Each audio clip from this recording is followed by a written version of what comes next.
A name. It is a very special song to her.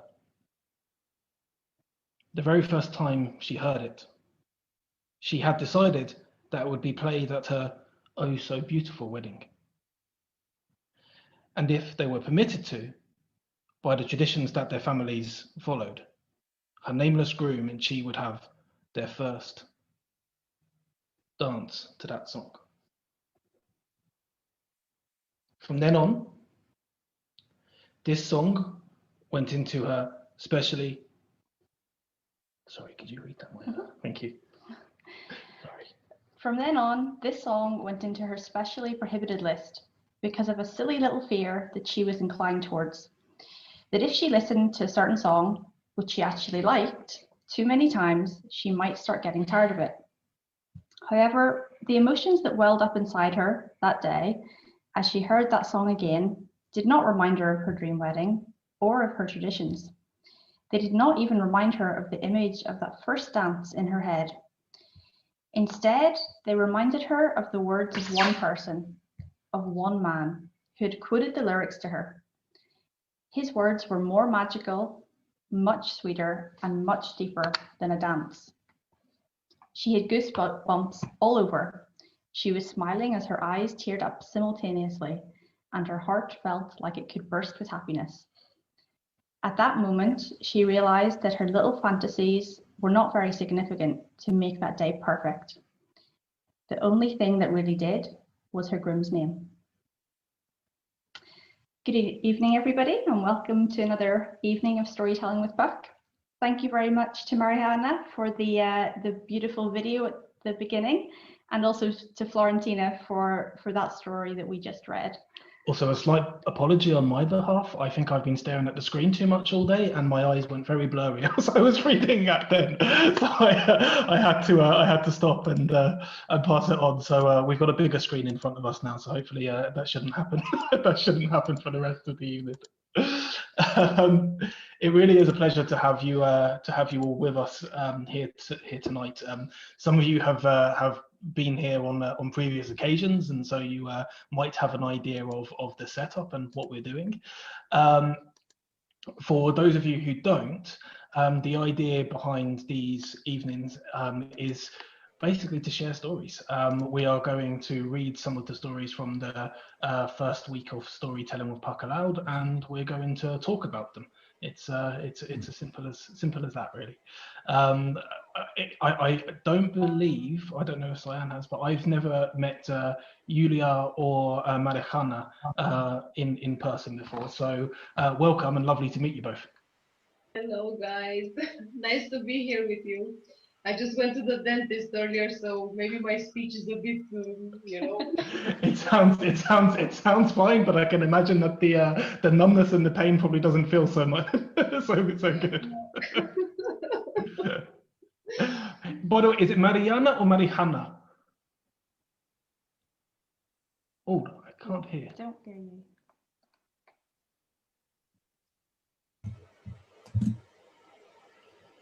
I think there's a slight. I'm not sure if you're frozen there, Mariana. But we'll come back to you in a little while and say hello. I think Chrissy has just joined the call as well. Welcome to Chrissy. Also, I believe we struggled to keep an eye on this, but I believe there are people watching on Facebook tonight. So thank you for coming along and watching.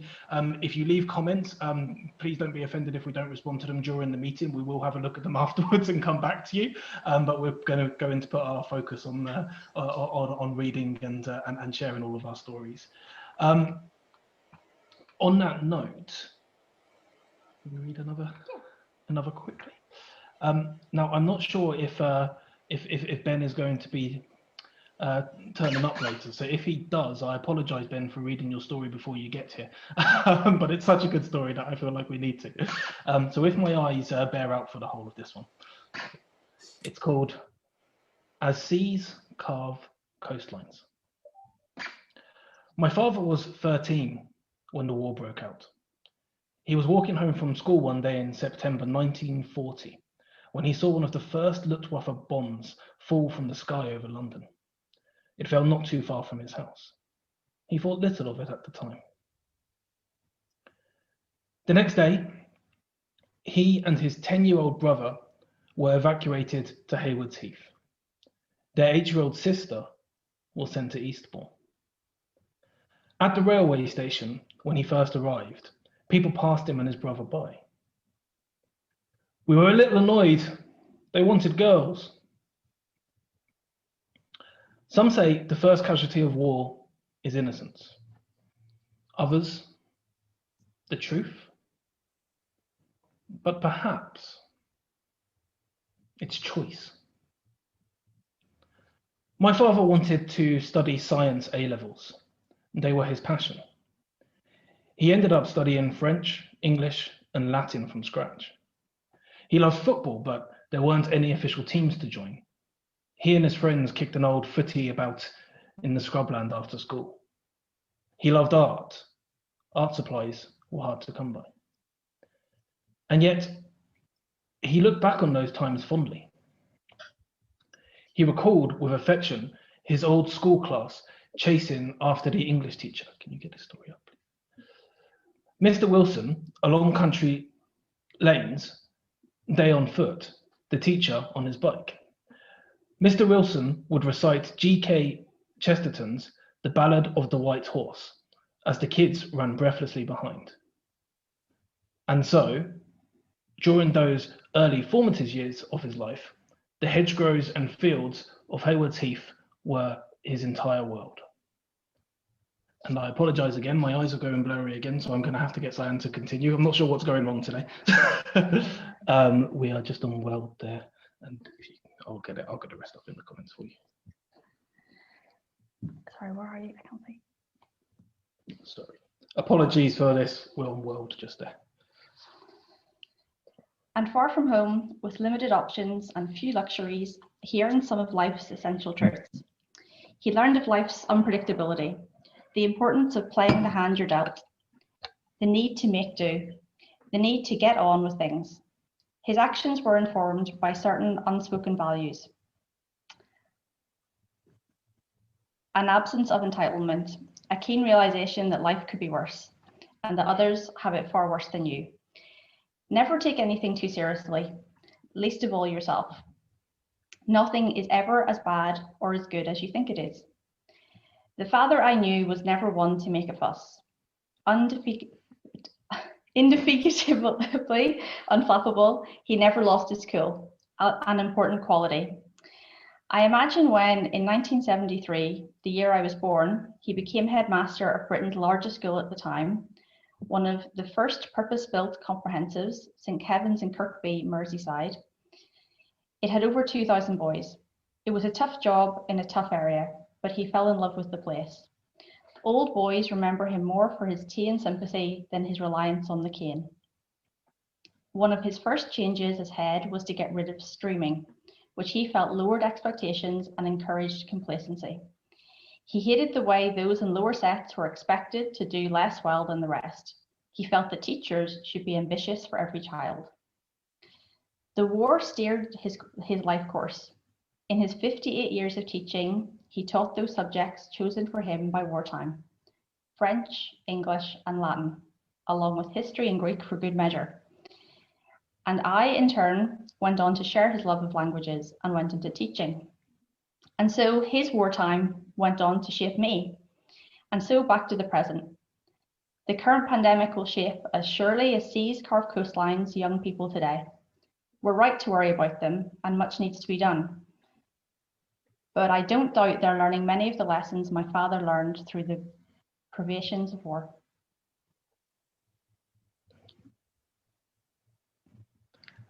Thank you, Cyan, for taking over again.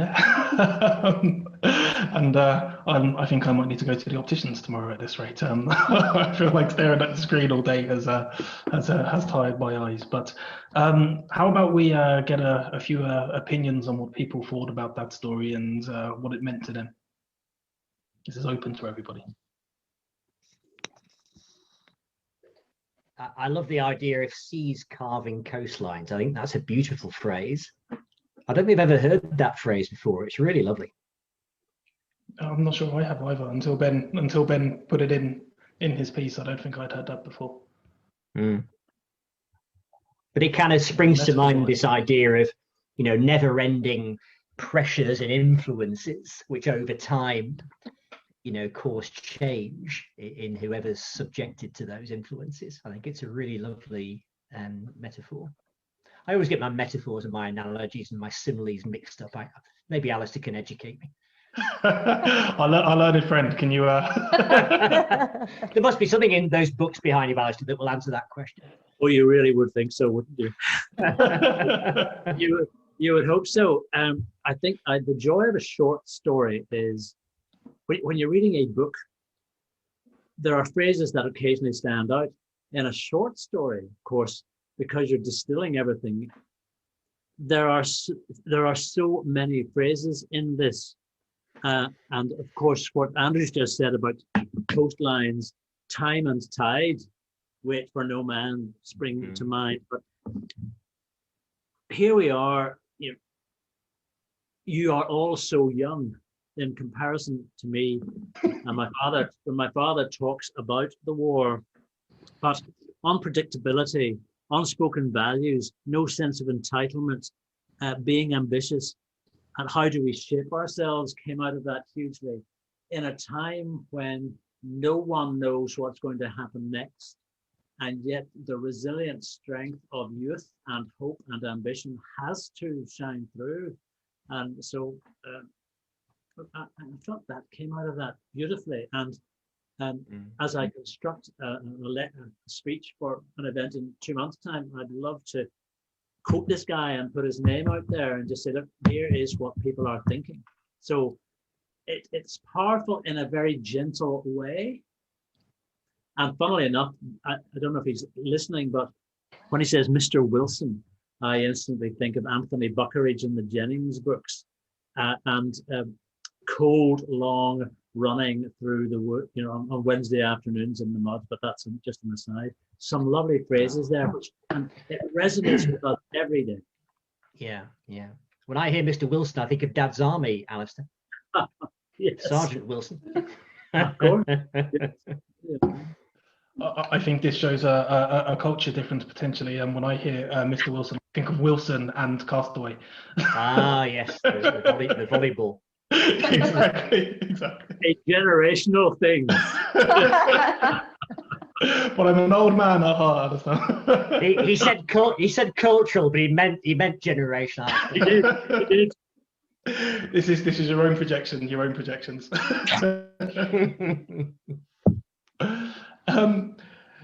So as we did last time, we would love if you guys would join us and potentially read some of the stories that you have submitted to Storytelling with Puck. Again, we don't want to put any pressure on and name anyone to get you to read. So I will. I'm sure there'll be a few seconds of silence, but I will put it out there and ask: is there anybody who would like to read one of their pieces?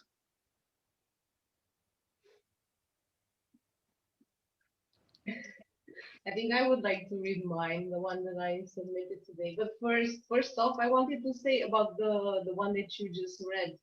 What stuck with me, and it's interesting because every time every single person picks up something different from a story, something that they resonate with. And what stuck with me from the previous story that you just read was the fact that don't take yourself too seriously, and anything can be, I don't know, worse or better than you think that it can be. I mean, just take that thing out of context and extrapolate it to any other type of situation in your life, and you see that it's so real and it's, I don't know, eternal, probably. So, yeah. Wasn't there something in there about nothing's ever as bad or as good as that you one. think? Yeah, nothing is ever as bad or as good as I guess you think it is. I guess the truth is somewhere in the middle. Yeah, it always is, I think. Yeah. So right now you want to. If that's okay, if you feel ready. Just let me find it first. Just a second. it took some effort on my part to write it, but it was a nice exercise actually. It was a lovely piece. I read it earlier on today myself. I won't talk about it too much yet, so that everybody else has a chance to listen. But Okay, I know. I'll just start then. I hope you can hear me okay. I don't know. As I said, my dentist did a nice job today, so I'm doing my best to speak. Okay, so it's entitled My 9/11. My memories are a blur. I can't make out his face quite clearly when I think of him. Thank God for the photos, although sometimes looking at them hurts because they portray good times, happy times, together times. That day still stays with me. It's fresh in my mind. The small TV that we set up in his room was turned on the news. A horrific act of violence that would end up shaking the entire world was unfolding before his very eyes. He used to travel a lot for work in the good old days when he was healthy. And that city, which was now covered in dust and terror, used to be one of his beloved destinations. I saw tears in his eyes. His feeble body was already aching, and now his heart too. There were times I wanted to just run away, not be there anymore. That was one of those moments. I couldn't stand seeing the shadow of the man I adored, looked up to, and sought affection from. I hurried to school, trying to put behind me what I had just witnessed. He died 4 months later. I didn't get the chance to say I love you. I used to unconsciously say it to him every time I looked for him in other men. Now, I consciously say it to him every time I choose to be and love myself.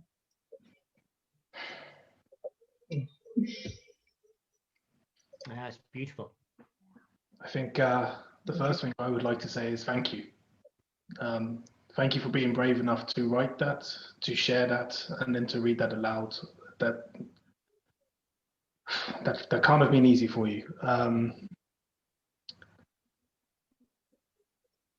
From a reader's and a listener's perspective, the story itself holds a lot of value, and there's the side to it that keeps us all interested and wanting to read on. But I imagine, and there's been a few stories like this week, that from your perspective, it holds something completely different because it's so true and real. I don't know if you want to talk about it at all. Again, there's no pressure to. If you'd rather just leave it there, and maybe we can talk about it a little if you don't mind as well. But I will leave that in your hands. Sure, I think I'm up with it. So the story is about the story. Well, the piece of my life that I just share with you is about my father. And unfortunately, he died of cancer after a 2 years battle or something like that. It was hard. I was a teenager at that time. So, I think I looked into the screen a bit. Yeah. Yeah, I think that's something a lot of us have experienced in some way or another, but when it's that close as well, it's not easy. Again, I wasn't expecting to talk about this today, but I lost I lost both of my parents to cancer across different periods. My mum when I was 18, so I have some understanding. But yeah, it's not an easy thing to talk about. Maybe I'll open up the floor to other people to see. I'm sure we've all had a bit of a shared experience with this part of life. I think we've had the shared experience in terms of losing someone, but also every single one of us, I imagine, watched that event unfold on TV, and we all have our very specific memories of that day, of who we watched it with or who we called when we saw it. Or so the setting of the scene of this is what we're watching on TV, that brought me immediately back to, I happened to be off school that day.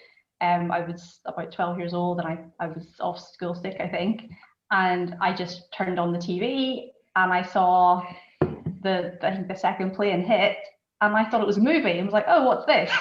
Because it was so, like, I didn't think it was the news, of course. So it's that setting of the scene immediately takes you back to your own memory of that day as well. Yes, that's also my, you know, my poetic license with all of this. I mean, I also, yes, it's a memory that I have, and it's something that stuck with me, both because what happened to my father, and you know, the struggle that he was going through, and my struggle and my family's struggle at that point, and also, yes, that dreadful moment in time that, you know, that violence that happened. And somehow I wanted to entitle my piece My 9/11, because my world also came crashing down. Okay, maybe not at that point, but it's, you know, it's a parallel. And yeah, I know it cannot compare with what happened there with the people that actually lived that moment, but you know, everyone grieves in their own way, and yes, probably every one of us lost, or you know, along the way lost someone they loved. And it's the internalized feeling that you get, that it feels like an internal terror, and I can never say I understand that completely, because I think we all have our own understandings and our own different ways of dealing with things, and as you say, we all have our own way of grieving. And but I can at least say that I've had similar feelings, and so there's something to that, I guess. But again, thank you so much for reading it. Chrissy, I just saw your message saying that you have to leave. You did tell me this in advance, but thank you very much for joining for the beginning. There will be a replay. I will try and get that to you tomorrow at some point. It did work. I'm glad. Thank you for helping me so much as well. Before Chrissy goes, I would just like to give her a huge thank you, because Chrissy has been promoting this, possibly even more than me, this whole week, and she's been sharing it with all of her amazing Craft to Be Kind Facebook, which everyone should go and join if you have any kind of crafting or creativity type business. She's been promoting it with everybody on there and getting people on there to share their stories, and then curating those stories as well on LinkedIn, so that we can all see them. So before you go, Chrissy, I just want to say thank you so much for everything you've done and for all of your help, and for your amazing stories too. Oh, you're really welcome. It's what I'm about. We've had a talk before, haven't it? I do have to go because I've got another Zoom. I'm really sorry. No problem. We'll do this again on Saturday, so we might see you then. Bye. Bye. Take care. So maybe it's time for another story? Yeah, I think so. Something completely different. I always used to leave a gazillion tabs open on my computer. This particular day, I was searching for an image to send to my publisher as we were chatting about story inspiration via Facebook Messenger. I popped to my Open Images tab. An email pinged up on my Open Gmail tab from my personal trainer, asking me to submit my progress photos, front, back, and side. Distracted, I opened another Images tab and searched for the photos for that week.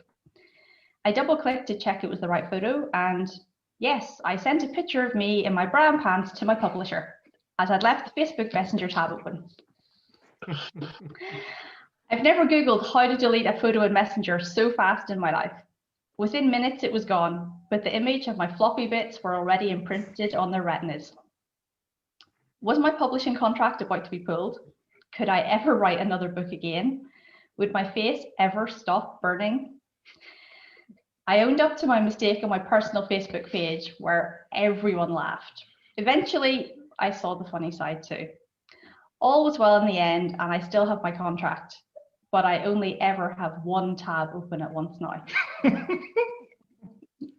I think we can all relate to that. we should thank maybe she doesn't want her name put out there actually, but she posted the story, so we should thank Shelley Wilson for putting this story out there. I have to say, when I first read this, I was laughing quite loudly at some of the points, and also I think there have been some very different types of stories throughout the week, and there have been some that have been really emotional and deep, and there have been some that have been very funny like this. But with each one of them, it's still quite brave to put it out there and to say, this is what happened to me. I was really embarrassed. But you know what? The best way to get over embarrassment is just to tell the world about it and just own it. So I think that's what Shelley's done with this and story. especially because the majority of the stories are being shared this week on LinkedIn. Of course, they are on some other social media, but most of them are coming from our LinkedIn network. And to own up to some of these things and share these really personal stories on what, you know, is considered to be the professional network where you have your professional face on, I think is really nice to see. My feed certainly looks very different this week. Let's put it like that. So I'm not really sure how much we can say about those stories, but does anybody have anything they'd like to input, or any Anyone of their want to own own up? embarrassing stories? Yeah, anybody else had something similar or just as embarrassing in a very different way that I'd like to get out there? To remember, you are being recorded.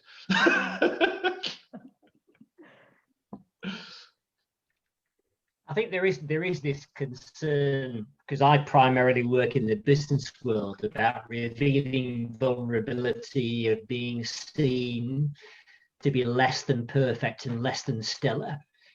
But I think those things that go wrong, I think it was Robert Kiyosaki that said, reveal a weakness that doesn't matter. So those things that go wrong detract from your professional standing and status in people's minds, can be very endearing. So I think if you handle it well and you share maybe the right thing at the right moment, then you can actually do yourself a lot of good in terms of getting people to warm to you. Very much agree with that. I think something that we often talk about actually with our clients is the idea that you have to remember that everybody you're working with and all the people you're trying to sell to are human, and they've all had these stories and they've all been through things like this, and they all have an embarrassing tale, or they all have an emotional tale, and they all if you share your truth with them, they don't think it's okay that it's happened to them, and actually building that connection becomes a lot stronger. I know, Alistair, you were talking a lot about this in our last session as well, and I think you do in every lecture as well, about the idea that you need to build on emotion. That's the best way to connect with people. If you can state a whole load of facts at people, but the chances are they'll forget them the next day, and they'll also forget who you were. But if you tell a story that is emotional, they will connect with you, they will remember you, and they're more likely to want to do business with you. So again, as much as we're not going to focus too much on business for this for this session, because most people are posted on LinkedIn, it is a really good point to make, that these kind of stories, people might be thinking, well, I'm just doing it because I want to let something out. But what they might not realize is they're actually probably building big professional relationships that they didn't even realize they knew they were building.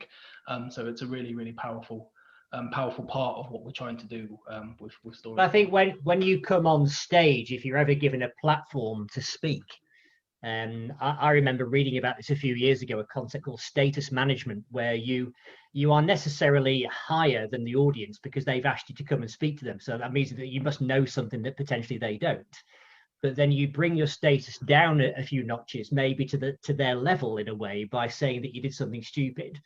So, he's one of those, that's okay. But then you can't keep it there because they paid money potentially or taking time out to listen to you. So you've got to bring it back up again. So that movement up and down is quite an interesting concept with regard to, presenting and public speaking in particular. It is, and I have to say, for anyone who needs advice with public speaking ideas and communicating, then Andrew is definitely one of the people to go to. We've been listening to your stories, Andrew, since the beginning of the week, and hearing the way that you communicate, and it's fantastic. Your You have a certain style, and actually takes us nicely, I think, to what you shared. I think it was yesterday, when you were talking about Billy Crystal and his anecdote Yes. he had on the Jimmy Kimmel show. Yeah, And yeah. there's almost a perfect way to tell an anecdote, and there's almost a formula. You can leave little bits out here and there, but there's a formula that works, and it's setting the scene, etc. But I'll let you take that away a bit more. Well, I'm just conscious, Alistair, you put a hand up a little while ago. No, I was just don't want to sort of tread on your opportunity to say something, that's all. No, I was just saying thanks to whoever left there, saying, hey, good on you for the. No, I'm just happy to listen to this because you're right. I think the whole vulnerability thing. Over the years, we've all gone to lectures and workshops, and some great esteemed mind comes in, and we all sit in awe, and they either talk at us or talk down to us, or they ignore us and talk it to the wall. But the ones who show a little bit of vulnerability, or just trip over their sentences, often quite deliberately, just to show that we're human. Because Stefano, you make the point, when we do business, when we have friendships, when we build networks, it's just us.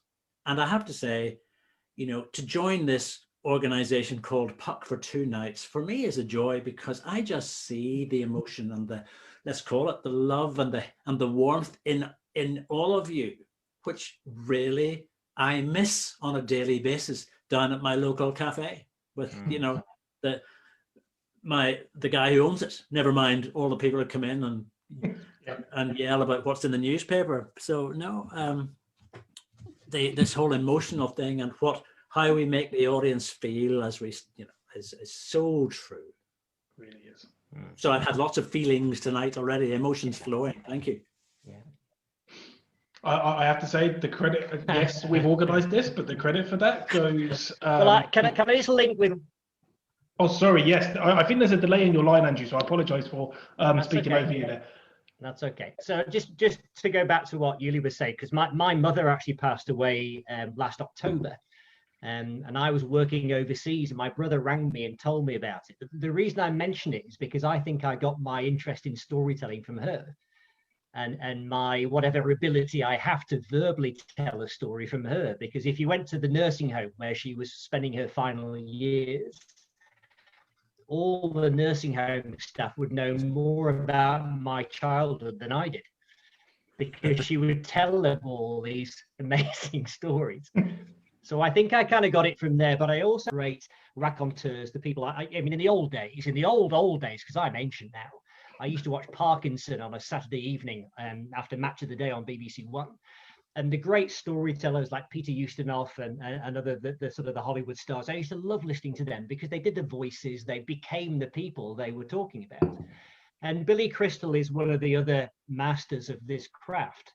And he appeared almost a year ago. He appeared on the Jimmy Kimmel Show, one of the American chat show hosts, and told an extraordinary story in 2 minutes about hosting the Oscars, which he's done a few times. And of course, what Jimmy Kimmel asked him was what we all want to know: is when did something go wrong? We don't want to know when things went right. We want to know what went wrong. When did you have a disaster, a cock up? So he told this lovely story about how he had to introduce a 100-year-old man in the audience. And the 100-year-old man was Hal Roach. Now, Hal Roach used to produce all of the Laurel and Hardy films. That's probably what he was best known for from a UK audience where I'm based. But he was actually 100 on the day that the Oscars was on, and Billy Crystal had to introduce him. So, of course, he stands up, Hal Roach, and all he's meant to do is wave to the audience after Billy Crystal sort of bigged him up and said, 100-year-old Hal Roach, fantastic major star in this 100 years today, ladies and gentlemen. And all he's meant to do is stand up and wave. But he stands up, waves, and then he starts talking, but with no microphone. So no one can hear what he's saying. And there's a stereotype around old people telling stories that go on forever. It's like Grandpa Simpson on The Simpsons. You know, he's terrible at telling anecdotes because he goes on and on and on and on and on. So Billy Crystal becomes Hal Roach. He stands up, starts speaking, goes into this monologue in a little high sort of reedy voice, because Hal Roach doesn't speak with a deep booming voice. And bear in mind that the audience in reality couldn't hear what Hal Roach was saying, but the story wouldn't work if we couldn't hear what Hal Roach was saying. So he goes into this little high little voice, and he explains, oh yes, I've been in the industry many, many years, so thrilled to be here today, thank you very much. And then his voice tails off a little bit, and then he pauses, and we all think he's finished. And then he says, and in 1935, I first met Charlie Chaplin. So there's more. So we thought, oh God, we're in for some more now. And he goes on a little bit more. And then his voice tails off again. So we think, thank God, he's finished now. And then there's a pause. And he says, and then the war came. And we think, oh my God, how long is the war going to take now? So he goes on and on and on. So, of course, the dilemma that Billy Crystal faces is, how does he get a 100-year-old man to shut up so he can carry on with the show and not be rude? So he then goes into this inner monologue, Billy Crystal describing. I thought, well, I could say, no, I couldn't say that. I could maybe say, no, I can't say that. So that technique is very good when you're describing to people what's going on in your head at the time, because it sort of helps us empathize with the plight that he's in as the host. And then he says, it came to me in a flash. It was like a slot machine in Vegas. He said, ladies and gentlemen, of course, we all know that Hal Roach came from the silent era. So that's the link with having no microphone. Just absolute genius. So that's him rounding it off. But the moment that Billy Crystal delivers the punchline, basically, he looks directly at the camera in the Jimmy Kimmel studio, as if, I'm going to give you this line, it's just for you. And then he smiles because he knows he's going to get a lovely reaction from the audience, and everybody bursts out laughing. And then he sits down and says, you know, what a relief it was to get for that line to come to me. And then Jimmy Kimmel says, well, of course, you can't rehearse that, can you? It just sort of comes to you in a flash. And that's the end of his 2-minute story. And it's just absolutely beautiful the way he tells it. So because I'm a sad individual, I sit down and I analyze this. Nobody else would do anything like that, but I do that. So the thing that Arno kindly agreed to share was a little sort of diagram which shows the key points with him pictured saying this or that. But then on the second page is actually an analysis of why, you know, each bit that he says works so well. So there you go. Brilliant. Absolutely superb. I love it. I love the clip, and I have to say, you tell it just as well. It's no, I don't. No, he gets paid the big bucks for a reason. he just got lucky, right place, right time. But if he cared about me at all, and heard me say that, I think he might disagree. But luckily, I don't. I think a lot of the techniques he does, you know, sort of reenacting things. I often tell my clients to, you know, move between being an actor and a narrator. So, because we would do this in social circles, we'd say, well, I went to the supermarket the other day, I asked the lady for some avocados. And she said, well, we haven't got any today, dear. I said, you must be joking. So we do this all the time. We reenact scenes when we're sort of describing things in social situations. Yeah. But often when you get in a formal presenting situation, you don't do that. You go into this abstract third-person description like a narrator does, and it does. True. Sorry, you keep on breaking up, Andrew. So I'm going to have to take it away for a little while, and we'll come back to you a little bit later on. But again, brilliant story, and you make some really good points. And you reminded me when you said that last sentence of, I think it's Alan Bennett, Talking Heads. And those kind of stories where it's very much a narration. It's coming from the first person story of, this is how my life was. These are the things that happened, but it's also acting at the same time. And it's sitting there, and I can't remember which one it is, but the idea of, oh yes, I went out the other day, and I saw one of those typical, you know the kind, you know the ones we're talking about. You've seen them all around. They're not the nice sort, and I just couldn't help but take a little extra peek out of the curtain. I opened it a bit further and they caught my eye. So took a step back and I wondered what they were doing. And I'm sure they're stealing things from the bins, you know. So I called the council, and I can't remember the whole story, but it's off one of the Alan Bennett talking heads. And the whole idea of just taking a peek into someone's life and they are narrating, and actually they could almost be reading that, but there's so much life because of the way that they're not reading it, because they're not just looking at a script and going, and I saw something through the twitch in the curtain. It makes such a difference, and that mixture of narration, being a narrator and being an actor, it is so powerful. So again, I can only thank you for helping everyone with that and explaining it and putting the anecdote formula out there. It's truly brilliant. Thank you. I think we've had a little bit of a nice discussion. So maybe we can have another story. Again, I will give it a few seconds to let you answer. But would anybody else like to share one of their stories with us?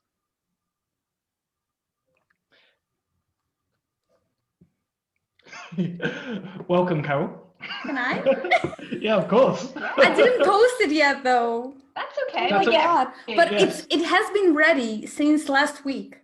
You just haven't been on the social media platforms. I feel like we can all forgive you. If anybody is offended that this hasn't been posted, send them to me.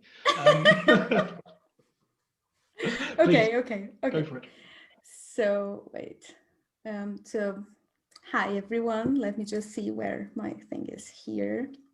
And the reason is because I write a lot, and I've been writing a lot and doing a lot of stuff in Portuguese. And I started doing the writing a few years ago. I'm from Brazil and I live in the Netherlands. And I discovered myself as a writer in English, which is very weird. And then I wrote a book in English, translated it into Portuguese, and started creating a lot of content and writing in Portuguese. And I'm doing that 99% of the time. So it's so good and so refreshing for me to be here, because I also have a feeling that I've been losing my English for the last few months. So it's good to, practice it a little bit. But anyway, it won't be the funny type unless you're a bit mean. So let's see. People judge if it's funny.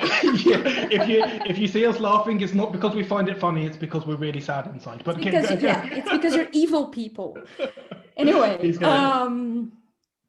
so it's about burnout. A drama in 3 acts. Act 1. I have barely time to breathe, we say. Days fly by. Is it Thursday already? We get angry at our boss, angry at our colleagues, angry at our customers, angry at ourselves. We want to save the world, and we want to do it better than anyone. The world keeps applauding us. People seem to enjoy the race. Time slips through our fingers. It is never enough. One more coffee, one more sleepless night. There is no time to breathe until one day, at the worst possible time, there's no air and the fire goes out. Second act. The body is exhausted. The mind is paralyzed. The days drag on. We just want tomorrow to come, because maybe tomorrow we will feel better. The world moves on around us, and it's too fast. Where's the strength that was here? How did this happen to me? Stop asking difficult questions, we say when someone says, "Are you okay?" Everything is exhausting. Days and nights are a blur. Endless medical appointments, endless exams, endless prescriptions. It seems that we will never be able to live a normal life again. We tried to go back to normal for way too long, until one day we realized that normal is invented, that our normal can be invented by us. It can be anything we want.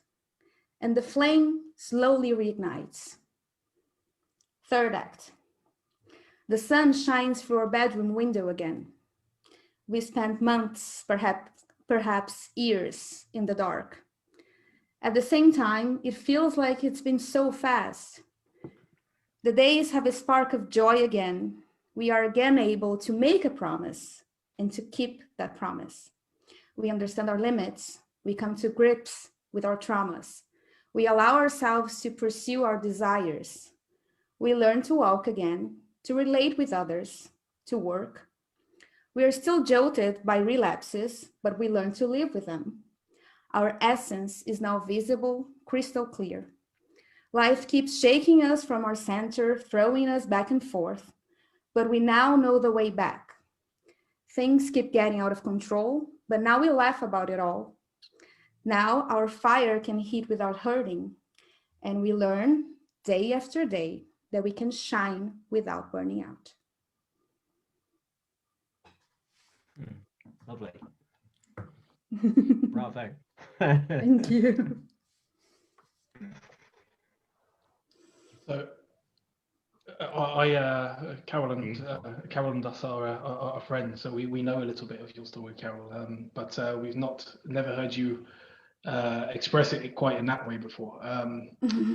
It's beautiful. I like the style of the way you read that, almost as much as the content itself. It's the style of the writing, almost always in present tense, almost always that you're in the moment. It's happening to you whilst you're reading it. So we could, again, as we've been talking about through this whole call, there are different ways of evoking feelings, and I think having the present tense way of reading and writing is really powerful for all of us to be able to be there with you in that moment and to feel a little bit of what you were feeling at the time. So really appreciate that, and it was again another brilliant story. Thank you. Thank you. Thanks for the opportunity. Can I follow that by saying that I really like a story in 3 parts, because when you immediately tell me that, I go, oh, I'm already excited. Because you're going to tell me something, I go, well, hey, and then it's going to get better, and then there's going to be a third bit. So this is just too exciting. It's like going to the theater in 3 minutes. So just how you pitch the thing, because again, everyone's capable of writing badly. It's writing well, that's the hard thing. So I really like that. It is interesting, Julia, we're chatting tonight about death and loss. We're talking about days dragging on. The thing I like, Carol, at the end of that is that it reminds me of my bedroom in the morning, depending on the time. If I get it right and open one of the shutters, I see the sunrise. And in the third part of your story, it's all about the arriving into the light.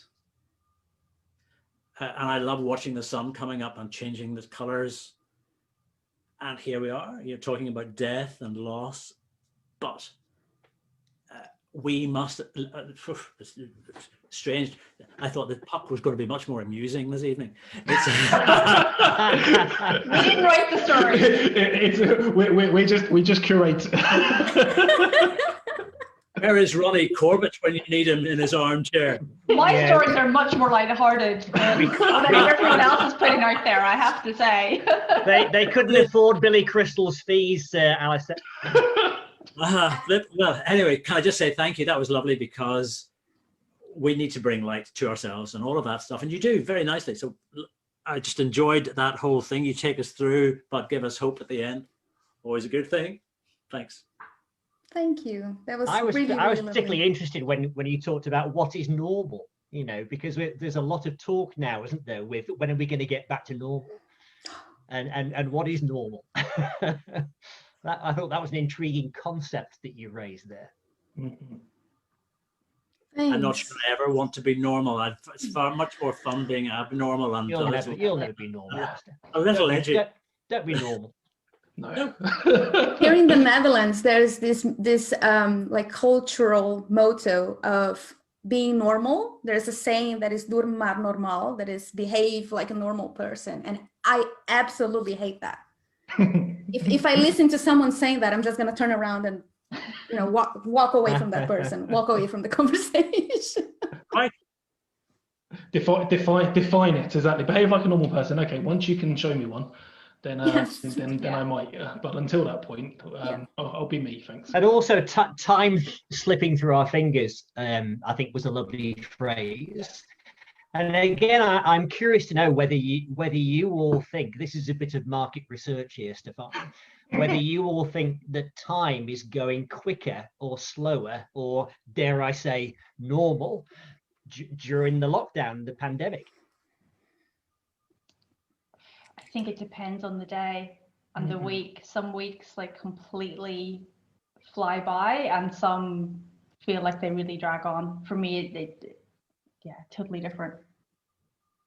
I read somewhere, I had a writer called Gretchen Rubin. She wrote that when you have kids, the days are long, but the years are short.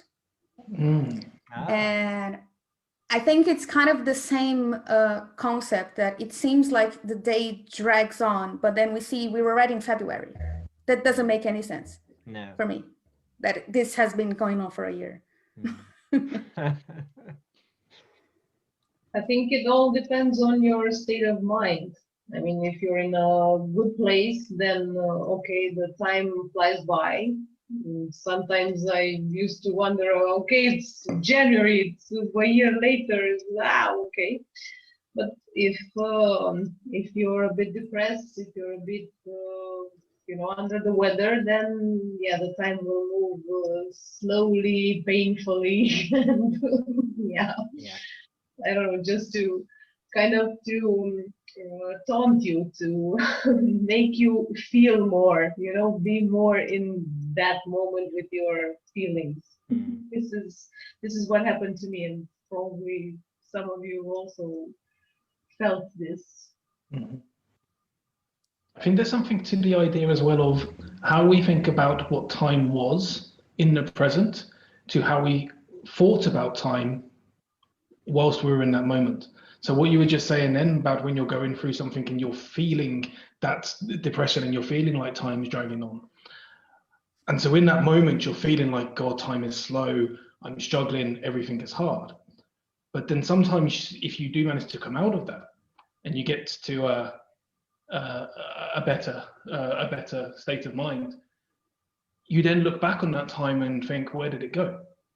So in the present, time is really slow, but in the past, it was exceptionally fast. So it's an interesting concept to me. I feel like we should all be having some LSD at the moment, but maybe that's why your eyesight's not so good this evening. I knew there was something.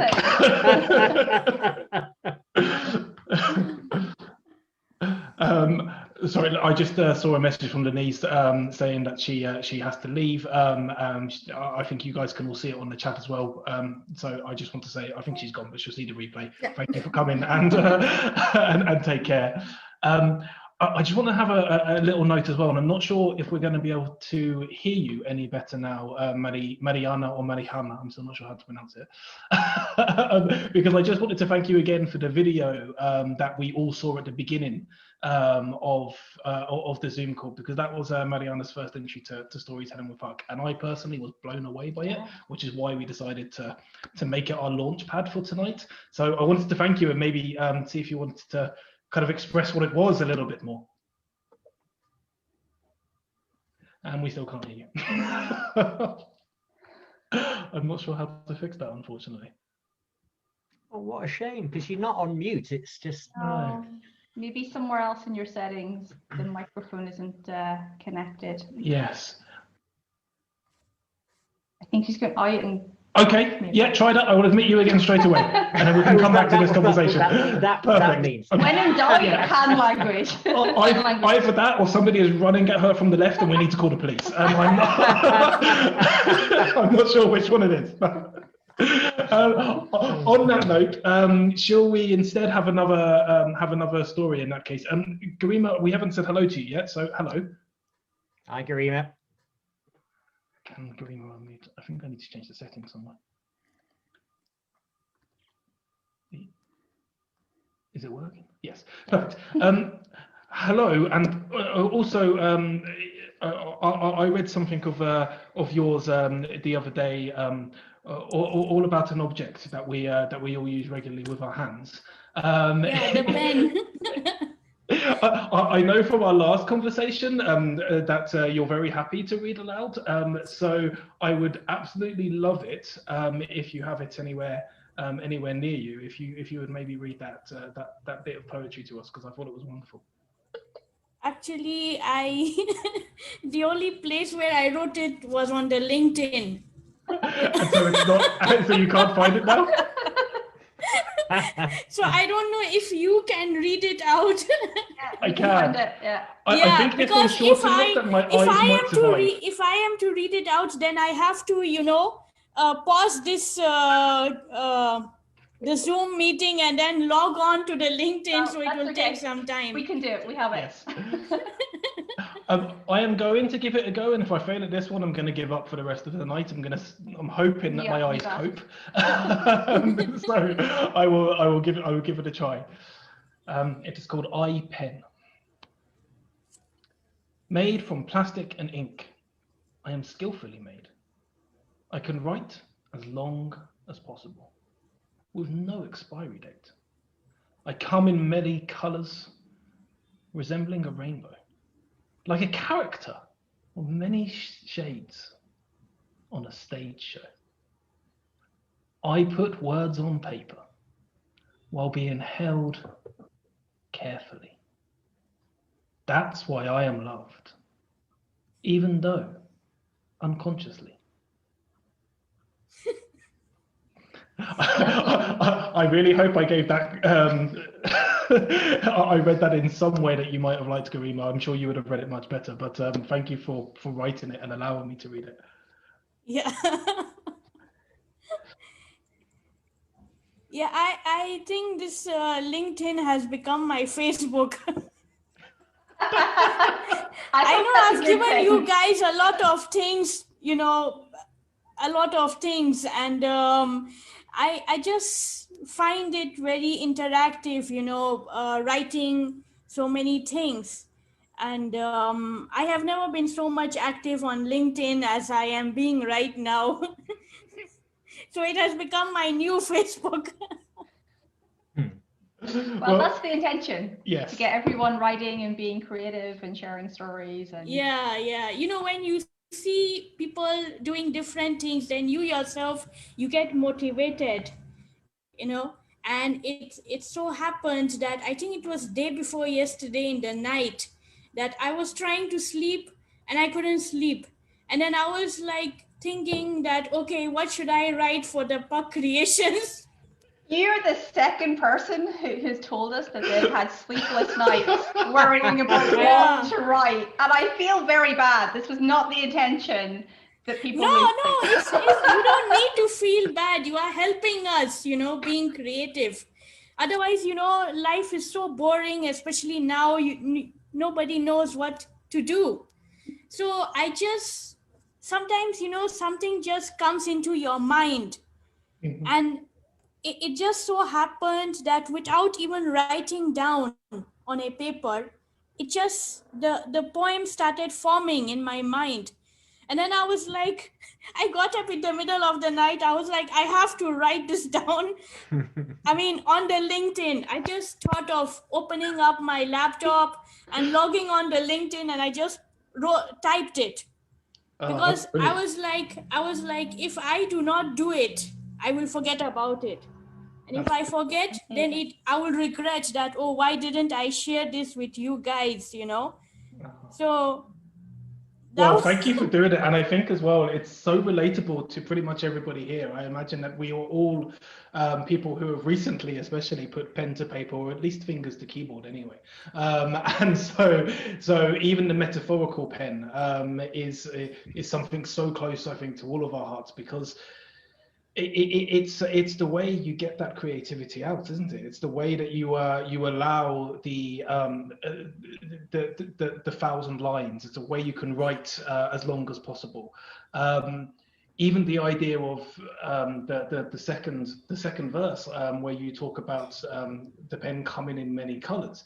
Again, even if you talk about the metaphorical pen, that can resemble all of the different styles, the different ideas that can come out of your fingers that might represent the black sadness or the yellow brightness and excitement. And that's why I thought there were a lot of layers to what you wrote, which is part of the reason I loved it so much. I thought it was brilliant. And like as I mentioned, it actually that's the first poem I've ever made. So you did a very good job. I was not even sure whether, you know, it is okay or is it not okay, or so, but I just put it there, and you guys, you have been so kind and encouraging, and you know, I really, really thank all of you for being, you know, so supportive. That's okay. I have to say, we'll step back now from people thanking us so much, because otherwise we'll take up the whole show. But we do appreciate it, and we're as grateful as you guys, because we love all of the stories that you're sharing. It's selfish, really. It's also, we can read as much as possible and stop being able to see. That was always the aim. So, third time lucky, Mariana. Yes. Hey, there. It worked. Third time is the charm. That worked. That Yes. thing. That Yeah, worked. the pointing was what solved. Third time is the charm. It is indeed. So why don't you tell us a little bit about that video, and I mean, we can maybe guess what inspired it, but what inspired it, and how you came to make it. I think I saw it in 2015. It was. Okay. The last sentence I cannot hear you have said at the moment. Your last sentence. Oh, sorry. Don't worry about my last sentence. Maybe just explain a little bit about, about your video. Yes. Okay. I made this video because I visit a friend in Brazil, and the nature was so great and powerful, and I feel the whole time like floating, because we've been in parts, there are not a lot of people, and we've been a lot of time in the nature, and walking through the nature, and really untouched parts of our world. And the vibration for me was very, very special, because nature is something like frequencies, yes. Mm-hmm. And if I play or compose music, I love to be in nature, because the sound there is for me the best one. So I made this video, and the feeling of me was because I touched myself in Brazil because of this what I feel with the nature, yes, in connection. Because 2008 I had an accident in Germany, and because of this accident I had what's the name, a near-death experience. Okay. But I don't know that this happened to me, because I crashed down on the street. I drove with a kickboard. Mm-hmm. And nobody was there at this moment, and I had a lot of speed and crashed down on the street, and for some seconds I floated, and I went out of me, and this was a very, very nice feeling. This is it sounds for me in the nature again, yeah. There is also a floating of frequencies. And the nice thing of this was after maybe 10 minutes in this year 2008, I stand up, and this was something for me I cannot understand, because I don't have broke my legs, nothing. I had nothing on my body, but in the moment I crashed down, I have to be dead. It was not possible that I stand up again, because my head was also crashed down, but not on the street. I don't know what happened, that everything was okay. And I imagine where I have been, and I imagine everything who I am. I've lost nothing. I've had a nice accident. A nice accident. I think that could be the title of your story there. That's if you were to, going back to Garima's poem, if you were to put pen to paper and write that down, you could maybe call it a nice accident. And also to try and do my best talk show segues here, and to look back at the chat that Alistair had just put in. Maybe if you were using a much loved pen to write that title, then it would be an even better story. What do you think, Alistair?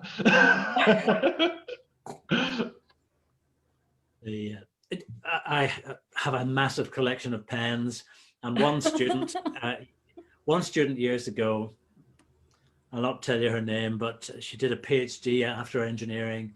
Her mother's headmistress of a Ballymena school. So Rebecca, that's half her name, said to me, Alistair, would you Northern Ireland's a small place. I think I can work it out probably. I can work it out. Sherlock. She said, hey, would you hand out the prizes? Would you hand out the books on prize day? I thought, what? It's like PG Woodhouse. Anyway, went to the school, had a little speech, thought I'd make it amusing. I got a sixth former to cycle up the middle of the hall on a bicycle halfway through to waking up the parents. Anyway, at the end of the event, I was given a vintage silver pencil, which is just so thoughtful, because it goes with and adds to my pen and pencil collection. And I'm really old school and still use a Filofax.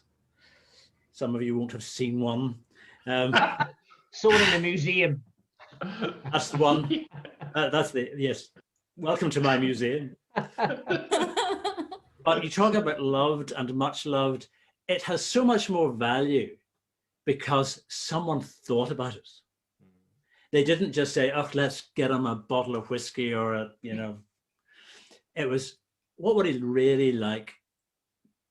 And it was secondhand. It was an old vintage one that Rebecca bought on eBay because their budget didn't go as far as a solid silver. This is a solid silver Yardo lead pencil from about 1930. And it just means so much more. And that's the thing about stories. They get us here, and they have done all evening. So just, hey, pens and thank you from me. Have you come across a thing called the 200 objects experiment that was done by a couple of writers in America? I haven't. What they did was they bought 200 objects on eBay that were completely worthless. I mean, they were worth maybe $1 each or something. They bought just useless rubbish that you'd have, little figurines that your grandparents probably wouldn't throw out, that you'd just chuck out. And they approached 200 writer friends of theirs and said, look, would you be prepared to write a story about each of these, one of these objects? And because it was an experiment and because they all loved writing, they agreed to do it. So they all wrote a story about a made-up story about the object, and then they put the articles back on eBay again, and they sold them for $6,500 in total because they now had a story attached to them. Wow. And I heard a Swedish guy called David Phillips tell that story on the TED stage, because one of the objections around storytelling in my business world is that it's a bit fluffy. Where's the return on investment, that kind of thing. But that's a great case in point where stories do actually add value, literally add value. It really is. Adding to that as well, something we often talk about with our clients is about selling the benefits of what you do rather than just selling the features and the advantages. But it's a lot easier to sell benefits with a story as well. If you just say to someone, here's the benefits of what we do, really, do I believe you? You're just telling me something. But if you tell a story, you're showing them the benefits, you're explaining it to them, and they can then get the benefits into their own minds, rather than you having to say, here's a whole load of benefits, which they probably don't trust you on anyway, because you could be telling them anything. Whereas if you but a pen is a classic example. It's just an object. What's a pen? Yeah, but what can you do with a pen? You know, you can write great literature. You can sign important things. And one pen story that kind of sprang to mind was that it's not really a pen story, but you know how a lot of source of humor with storytelling is from children. It's the really stupid things that kids say that make adults laugh. And you know, there's books been written now about kids who write really funny exam answers. Have you ever seen any of those books where they write ridiculous answers? They're kind of being a bit facetious and they put a silly answer. So one of the questions in a history exam was, where is the American Declaration of Independence signed? And a kid wrote at the bottom. Which I thought was great. Surely they have to be marked correctly for that too. And I mean, it wasn't, but you know, so there's kind of a pen story. I don't know whether they used a pen. They might have used a quill. But Very quick pen story. Oh, Sorry. No, go on, Carol. Yeah, somebody shared a photo on the WhatsApp, and it was about a student answering a question, an exam question. So the question was about like, what is important for us human beings? And in the answer, there were line, you know, to write the answer in a line. And then the first letter was given like as a clue what to write. So there were the letters F, W, and A. So for the F, the student wrote Facebook. For the W, the student wrote WhatsApp. And for the A, the student wrote Android. I was trying to work out what the A might be. Yeah, and then the teacher cancelled all the answers and just put 0. I was laughing and I was like thinking that the children now, they are so like over smart, you know, they write things that even we adults, we can't even expect, you know. Yeah. So I was just laughing. That's really good. Yeah. And sometimes the grown-ups misunderstand what the young ones are saying. Exactly. So Exactly. I heard a story where an elderly person told their grandson that they'd actually started using text, the old person, and in the text they used the acronym WTF, right? And the grandson said, "Granny, you really shouldn't be using that term." And she said, "Why not? It means, well, that's fantastic, doesn't it?" And the answer surely should have been, yes, it does. Yeah. Alistair, you were about to come in with a pen story of your own again. Yeah. Well, so somebody sent me a cartoon recently, which is somewhere on my website, on my laptop. It said, and it was just a picture of a piece of paper and a pen, and it said, "Here's my screen, and this is my mouse." Ah, lovely. And it took me then to the John Cleese quote when he was asked, where did you get inspiration for your scripts? He said, "We're not sure where they came from, but they didn't come from our laptops." Because when you Google something, 100,000 other people can Google it. But when you come up with your own completely collision of ideas around coffee in the cafezinho moment, in dear old Brazil. It's just going to be unique. It's going to be you, as opposed to something that I've plagiarized, borrowed, scraped from the internet and changed a bit. Exactly. And that's what's... Instead, we plagiarize each other. But no, sorry, just... But you know, you're completely right. It's true. There's a lot to be said for Google in terms of being able to research, and it's a great thing for that. But when it comes to creativity and trying to bring something new to the table, that becomes very hard to do when your sources are all exactly the same. And yeah, so very, very apt point. I think it might be time for maybe another narrated story if everyone is up for that. Yes, please do. Okay, so it's not quite Brazil, but it's not so far away in the grand scheme of things. So, day 45, somewhere near Suchitoto, El Salvador. Days like today are why I travel. We arrived at the bus stop at 6 a.m. sharp to catch the bus to local village. 2 hours later, no buses had come. Some passers-by had insisted that we were in the right place and told us to wait. The bus would be here soon. Others said, no buses ever come this way. Having had our fair share of not so reliable bus journeys on this trip already, we thought, let's just walk. It can't be that far. A further 2 hours later, hot, thirsty, and hungry from the longer than expected walk, we arrived. Grateful to immediately spot a shop where we could buy some water. It was actually a window into someone's living room. But we handed over our money for the plastic bags of water and gulped it down. Our main reason for making the journey to this place was to find Don Lino. His son, who we'd met the night before at the famous El Necio bar, insisted that we go meet Don Lino to learn about the history of the region. Apparently, his father never leaves the town, so we could be sure that he'd be at home. Having asked the shopkeeper where he lived and found out that, of course, this would prove to be the one and only day of the year that he did leave the town to go to a party nearby. Disappointed to find no one home, we thought, well, let's at least explore the place since we've walked 2 hours to get here. While we were walking around, a man on a horse stopped to talk to us and spent 30 minutes telling us about the Civil War, how the town had been affected, and how they were now trying to recover. All the while casually letting our friend with no horse riding experience have a go on his steed. We thanked him for his story and continued to explore the village. Having gotten up early to catch the non-existent bus, we had had no time for breakfast, which we all now regretted.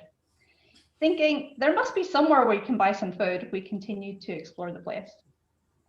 Stumbling upon what we thought was a restaurant, we knocked on the gate outside. An elderly woman appeared from the side of the building and explained to us that this was actually her house, not a restaurant. Indeed, there was nowhere to buy food in the village. Seeing our disappointed faces, and after learning that we had hiked the whole way there, she brought us into her home, made us lunch, and despite our protests, wouldn't accept any money from us. Bellies full of cheese, beans, and pupusas, we thanked her and walked full circle back to the beginning of the village. Walking past the shop, the shopkeeper informed us that Don Lino was back home. We found his house and he didn't seem at all surprised that his son had sent a random group of strangers to his house to hear his stories. For the rest of the afternoon, he told us about the efforts to rebuild the town following the war and massacres that took place. When we were about to leave, with a free ride on the back of a cattle truck arranged by Don Lino, his other son arrived at the house. He had heard from a neighbour that there was a group of gringos walking around looking for food. And since he had soup left over from lunch, he'd been trying to find us. The generosity of this country astounds me every day. Wow. So, Well, if you don't mind me asking, what's a gringo? it's what people who look like us, usually Americans, but it applies to all, let's say, white people. Is it their get called native? in Latin America. Okay, it's their native word. So there's a story that it comes from the words green and go that they misunderstood because they would say something. I don't remember the backstory, but that's something to do with it. And then because they were saying that, my people would just associate that with the white people. Yeah. And these are the gringos. And it is you walk down the street and people shout gringo at you, and it is borderline, and we never know. Sometimes not so much, but yeah, and we never know. It's a very thin line between we saying that because we appreciate Europeans and Americans. You're so superior than us, which is very weird. And also like being passive aggressive towards foreigners. I think because I had a similar idea of the background of the green go, and I think it came again. I could be completely wrong on this. I have not used my laptop to look up Google. Maybe that's the research I should have done. But from the stories I remember, I think the green go came from the armies, Western armies invading, and so it was the green uniforms that they used to wear. And understandably, people in different parts of Latin America didn't particularly want people wearing those green uniforms in the country. So they used to say, "Hey, gringo," I believe. But then it evolved. And if I'm wrong on this, anybody who's watching this video can tell me and explain to me exactly why I'm wrong. I won't be offended because, as I said, I didn't use the laptop and look up Google, so I don't know. But I have a few comments about this story. The first one is, God, I miss traveling. I know. Oh my God. Second is it was so weird that you were reading this story, and the image of the village just like came straight to my mind, not my face. And then I remember that you guys told me the story already, I think. We did. And I was really connecting like that story. And I was really like, why is this story making me think of the other story? And then when you said that the lady said that they didn't sell food, it's like, because they're the same story. You remembered. Yeah. And it was on a part of my brain that I had no idea that I was saving it. So thank you for bringing that to my consciousness. You're welcome. And very relatable, the thing of, the bus can arrive in 2 hours or not at all. Yeah. Yeah, that was fairly common practice. That was just normal. My people. But again, Lovely El story. Salvador has got a reputation for being, one of the most dangerous countries in the world, etc. And okay, there are some good reasons for that. But everything we experienced in El Salvador was that it was nothing but amazing. The people there were incredible, and I think possibly partly because they don't get that much tourism. They welcomed us with open hearts everywhere we went. And that example was one example of many. Yes, yeah. And I think it was Stefano and Sean, would you please excuse me now? I did promise I'd spend a little bit of time with my son this evening, but this has been a joy. I'm with Alistair 100%. This is such a highlight of my evening. So thank you so much for meeting all you lovely people and hearing such great stories from you. An absolute pleasure. If you are around on Saturday evening, I know that's the time where you like to go out and party. But if if you can spare one night of it, then we are going to do a final wrap up of the week on Saturday and another evening of stories. So you're very welcome. Very good. All right. Well, good evening, everybody. Have a lovely evening. Okay. Bye-bye. See you soon. Thank you for coming. Take care. Bye. On that note, does anybody have any other stories they would like to tell? Alistair, I know you haven't officially written any and put them on the Storytelling with Puck yet, but you are a great storyteller. Do you have anything you would like to share? Maybe do you have any travel stories that you would like to share to continue? Well, oh look, my travel stories are crazy. That's okay. That's why we're here. I mean, I'm instantly thinking of being stuck in the Afghan gate on the northwest frontier province, trying to get into Afghanistan in 1996. There were only 2 people from Europe in Afghanistan, and I was going to visit them. And we flew into Peshawar, which is a dusty town filled with just, it's like you'd almost expect the Magnificent Seven to come round the corner in the dust. Everything on the menu had a different name, but it all looked the same. I'm sure it came out of the same pot. Anyway, we got the Baluch Rifles gave us an escort with 2 Land Rovers bristling with guns up as far as the border. And I jumped out, and they instantly did a handbrake turn and raced off, leaving us to our fate. Anyway, so I'm standing there with a guy from Port Stewart in Northern Ireland and who speaks enough Pashtun to get by. And on one side of the road was the Opium Bazaar, in which you could buy 2-kilogram bags of anything you want. Now, I'm sorry about this, you guys at Puck, but it seemed to be run by 2 Dutch ladies. It's okay, we're not Dutch. I know that, but and it looks as if they'd been there since about 1960. They were wearing flip-flops and had been burned leather-like by the sun. And on the other side of the road, there was the Kalashnikov Bazaar. And there were 5 or 6 Mujahideen guys up on the roof trying to choose which Kalashnikov they would buy. And it's a bit like my wife when she goes to look at earrings, she goes, what does this one look like? Or guys buying a car, they get in the car. These guys had Kalashnikovs on the roof, and there was a big bag of bullets, and they were going, oh, that one feels nice. That one makes the right sort of sound. I'll have that $18 later. And a guy came over to me and he said, where are you from? I go, Northern Ireland. He said, oh, you're here to buy guns?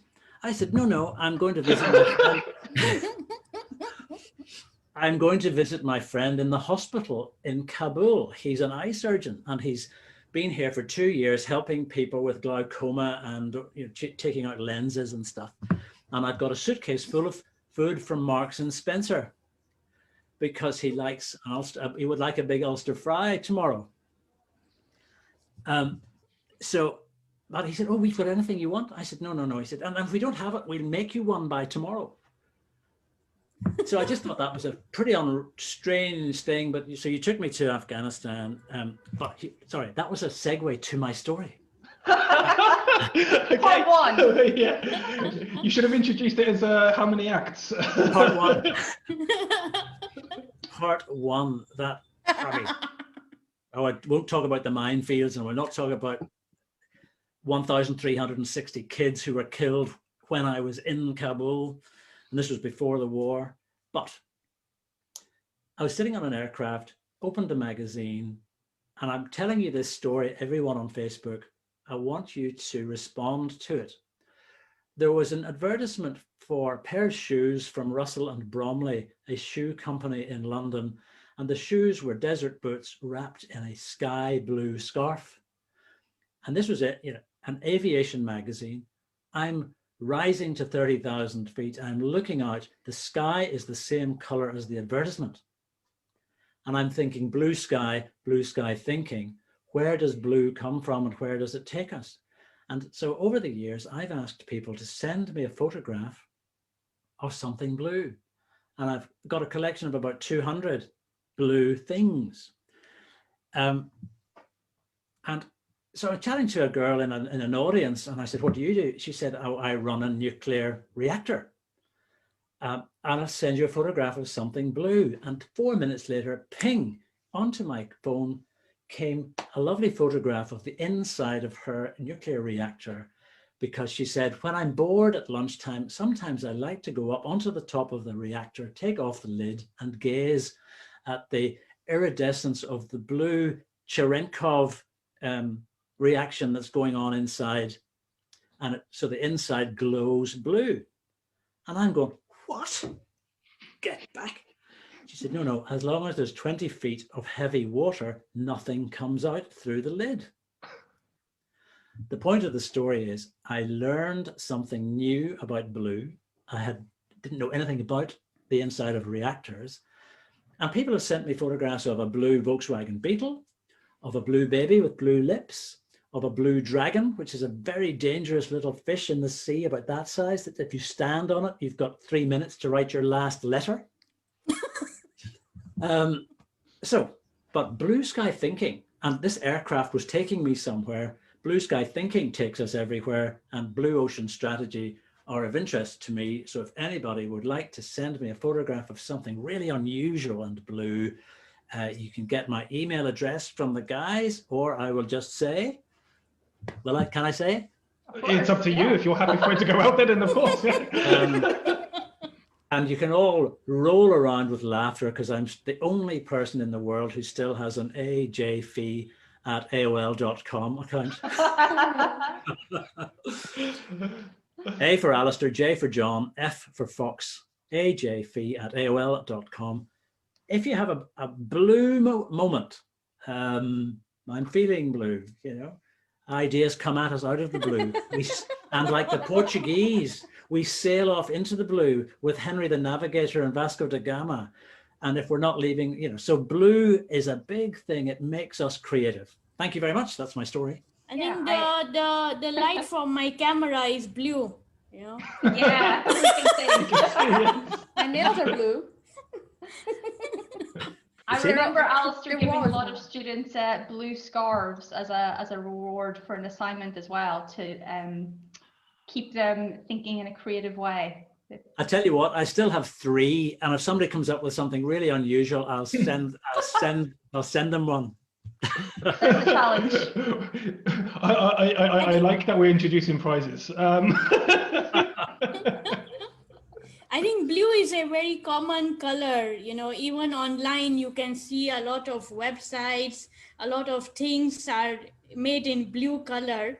So somebody can take a picture of anything blue and just... But the trick is it has to be unusual. That's the key. Yeah, I mean, yes. I mean, just think there's the Moody Blues and Rick Wakeman and, you know, blue guitars and you know, just it's just the way my mind works, and it's strange sort of way. But I find that these restrictions, they are so helpful for creativity, because it gives you a sense of a focus of, you know, I'm gonna look towards that, and then that you can go very deep, and it's easier than just being overwhelmed with everything that's going around, and it tricks your mind into paying attention to one thing specifically, allowing it to flourish. Yes, that's a great point. Wow, tricking our mind into paying attention. Yeah. Apologies to interrupt very quickly. I just wanted to say, Yulia, I see that you're leaving, so I just wanted to actually say goodbye to you, catch you in time before you head off. Thank you, guys. Bye. I hope we can have a wrap-up discussion after the week is done. I don't know, maybe. Perfect. So yeah, we'll do that on Saturday evening. So if you can make it, that'll be wonderful. Yeah, sure. Okay. Lovely. Bye, It's lovely guys. having you, and thank you for telling the story as well. Thank you very much. Bye. Bye-bye. Bye. I too am going to leave, but thank you so much. And I mean, I don't know what you guys have been doing all week. But it has just these couple of hours have been hugely helpful. Just terrific. It's just a lovely, whatever you're doing, keep on doing it. It's fantastic. And maybe next time I'll write a little story. Yes, well, you have 48 hours. If you no pressure. Yeah. To be honest, I feel like you have got a billion stories in your head that all you need to do is get your special silver pen, silver pencil, and you could even write about your silver. Turn the handle. I can just see it. Exactly. Next story. Like my when the front falls off your photocopier. Lovely to see you all. And you. Till the next time, keep writing. Thank you so much. Night-night. Thank you very much, Alistair. Take care. Bye-bye. And yeah, thanks everybody for joining again tonight. It's lovely to hear more stories and see some different faces every time. As Stefano mentioned, we'll do it again on Saturday night to wrap up the Storytelling with Puck week. So we'll send out the invites and hopefully see some of you there. Wonderful. Thanks so much for doing all of this. I know it's a lot of work, and it's so so incredible to see that you're doing something that it's, you know, elevating other people, and as Garima said, it's allowing us to be creative and to have a different outlook on things. And in times like this, it's more important than ever. So thank you so much for doing that. It's an absolute pleasure. Thank you very much, guys. Have a lovely evening. Anybody who's watching this on the replay or on Facebook, thank you all for watching and for taking part in the week so far. And if you feel so inclined, we'd love to see you live on the Zoom on Saturday as well. That would be wonderful. Take care, guys. Bye-bye. Good night. All right. Good night. Bye-bye.